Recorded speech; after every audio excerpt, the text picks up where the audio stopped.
In brightest day, in blackest night, no evil shall escape my sight. Let those who worship evil's might beware my power. Green Lantern's light!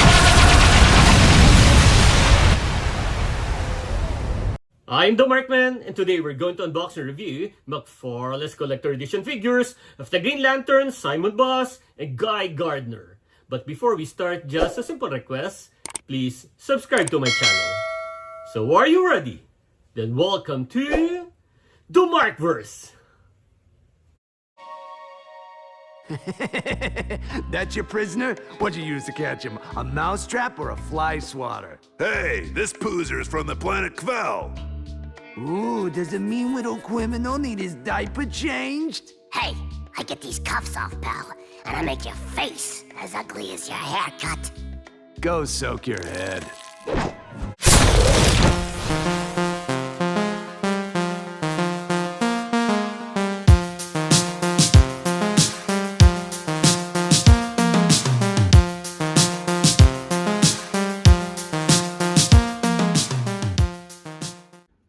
I already have more than a dozen Green Lantern figures. The Green Lantern Corps is one of the group of figures I'm so determined to collect. So, we got two human Green Lanterns, Simon Boss that was released last quarter of 2024, and Guy Gardner released this year. Both are assigned to Sector 2814, which Earth is part of. If you count Jade, then Simon is the 7th human Green Lantern. And he debuted 2012, and he became a Green Lantern when the rings of Hal Jordan and Sinestro fused and created a malfunctioning ring that chose Simon. There are pictures of him showing him carrying a gun. This serves as a precaution if his rings charge dice. But as far as I know, he already gave up carrying his gun after Batman spoke to him about this. Comparing the figure design to the comics, it is only almost accurate because the circle of his Green Lantern symbol is painted light green. In the comics, it's white. I was not able to see any versions of it that it's light green. So that's the reason why I said only almost accurate. Then initially, I thought this green line was inaccurate. But when I tilt his torso, it was just covered by his crotch. It now looks like in the comics. But I hope they painted it not that low. He has the most unique head design because he's wearing a mask that covers his head and not just on the eye part like that of Kyle and Hal. If we look closer, we can see a trace of his ears on his mask. It made this look realistic. Nice attention to details. We can still see his pupils, and he looks like he's grinding his teeth. If we fully tilt his head, the lining stops. So better not to fully tilt it if you are doing your toy photography. He has a dark skin as you can see here since he is wearing short sleeves. He has a right forearm tattoo which is written in Arabic. By the way, he is a Muslim. In my research, it is translated as courage. I'm glad McFarlane did not miss this. He has a right fist where the expected ring is on his middle finger. While the left hand has a trigger finger, which is somehow a right move since as I explained earlier that before he was carrying a gun. And both hands have gloves. The crotch area has a matte black finishing, while some black parts are shiny.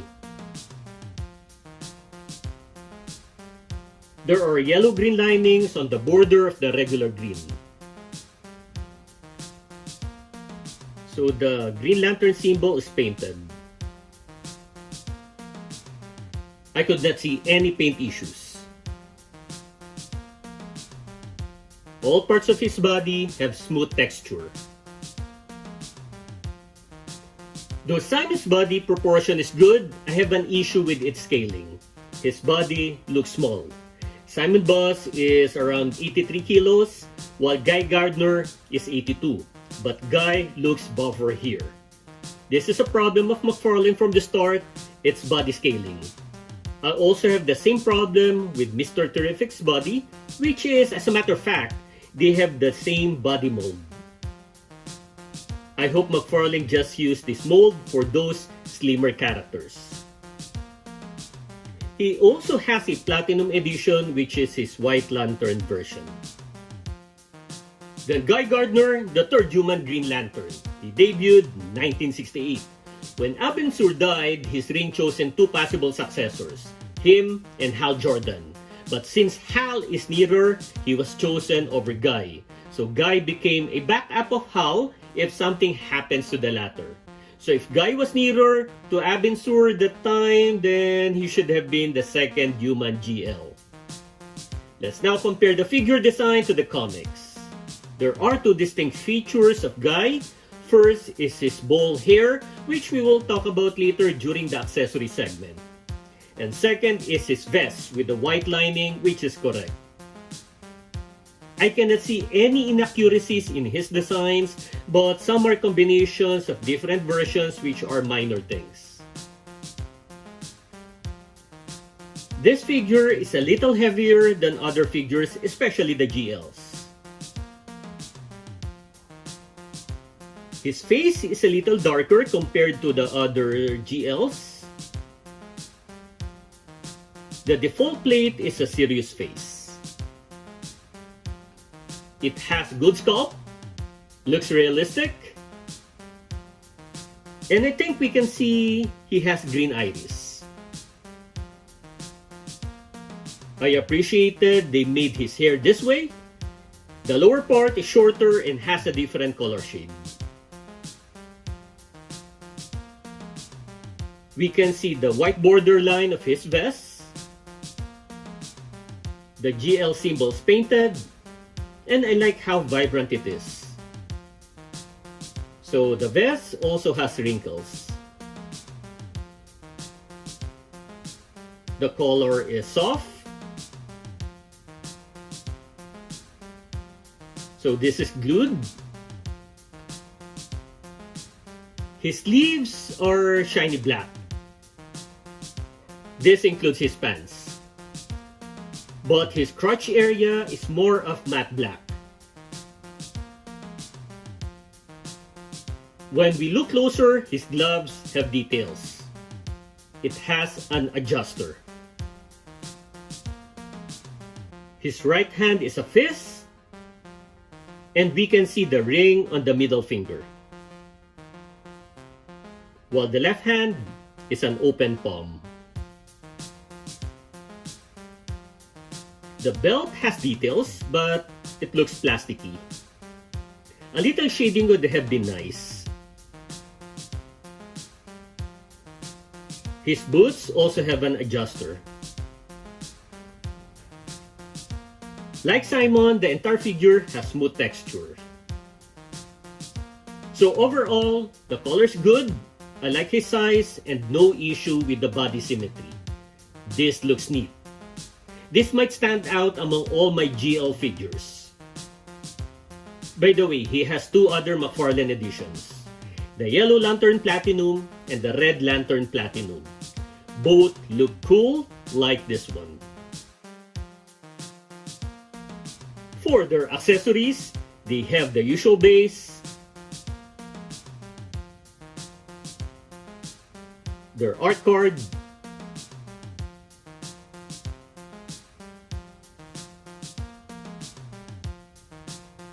a pair of faceplates.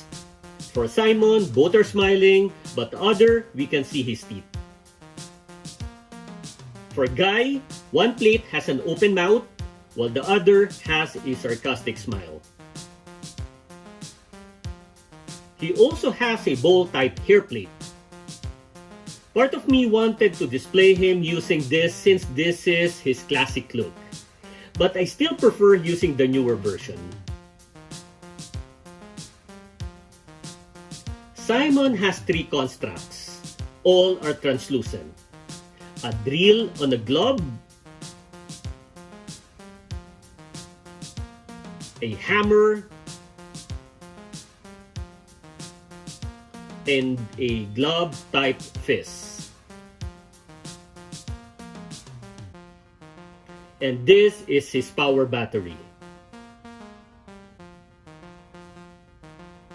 For a guy, sad to say, he does not have any constructs. However, he got pairs of hands. A pair to hold accessories, a left fist, and a right hand with a pointing finger. We can also see the ring. And this is his power battery, which is smaller than that of Simon.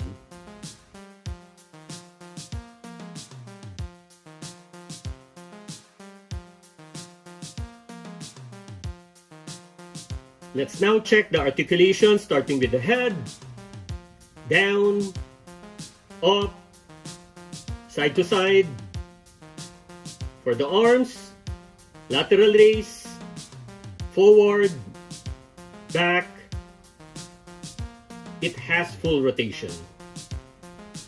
For their arms, Simon can aim his ring directly to his front. But for a guy, he cannot. I cannot move it more to the center. It's more inclined to the right. So we need to bend it, but it won't look natural anymore. But that's the best thing we can do. Bicep swivel, double jointed elbow,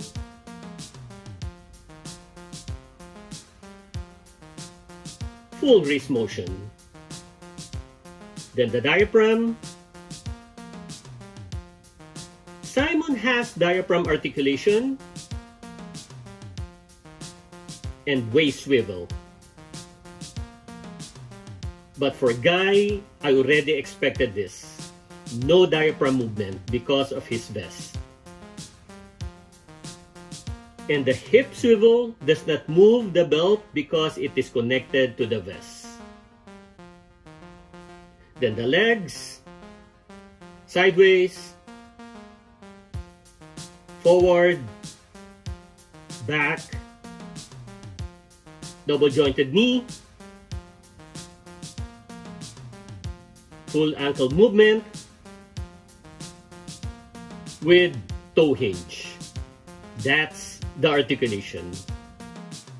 For the measurement, Simon stands 7 inches, while Guy is around 7 1/4 inches. Let's showcase my collection of the Green Lantern Corps. We have the most famous GL, Hal Jordan, with his metallic green suit. The fifth human GL, Kyle Rayner. Hal Jordan's predecessor, Abin Sur. Then Mattel's Tom Ray from the 2011 Green Lantern film of Ryan Reynolds. The figure we are reviewing, Guy Gardner, who is also the third GL. The original GL, Alan Scott. Another Mattel's figure from the film, Rutlap Fan. The fourth human GL, John Stewart, he has 7 7-inch scale figures. Then Chip from the DC Icons accessory pack. Arcus Chumak, I used the body of Endless Winter John Stewart. Then Green Man, this is the alternate head of Arcus Collector Edition figure. Then we have Dawnbreaker, this is the 2-pack with Hal Jordan. Then Sinestro, already becoming a Yellow Lantern. Of course, Kilowog. Last is Simon BAZ.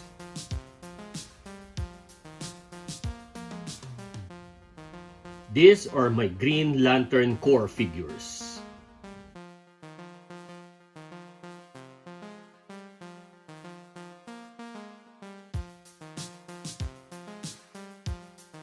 Then the comparison, starting with my other human GL versions. With Hal Jordan, this is the figure with Dawnbreaker. John Stewart from the Plastic Man wave. And Kyle Rayner from the BAF Necron wave. Speaking of Necron, here he is, the leader of the Black Lantern. Black Lantern Superman and Deathstorm, Black Lantern Batman and Batrocitus, the leader of the Red Lantern, Atrocitus, the leader of the Sinestro Corps, of course, Sinestro, and Yellow Lantern Batman. Last is Parallax and the Dread Lantern. That's the comparison. Generally, I love the color finishing of both figures. For Simons, McFarlane can do better because he looks small even when I compare him to the other GLs. For his articulation, it is very much okay. Then for Guy's aesthetics, it is nice. While his articulation may be only acceptable. First, he does not have any diaphragm articulation, but I would rather give that up than sacrificing the design of the vest. However, I am thinking that what if his vest is removable? I think it would be better. Second is his right arm. I cannot aim his ring directly in front. I need to bend it, which looks unnatural. For their accessories, I hope they gave Simon at least a pair of alternate hand, and Guy at least one construct. Though at least both got the lanterns or power battery. Regardless of what I all said, both figures are a must-have for GL collectors. So if you like this video, click the thumbs up button, please subscribe to my channel, and don't forget to push that notification button since I publish new videos every week. Again, I am the Markman. Thank you for visiting the Markverse, and always remember to pay it forward with kindness.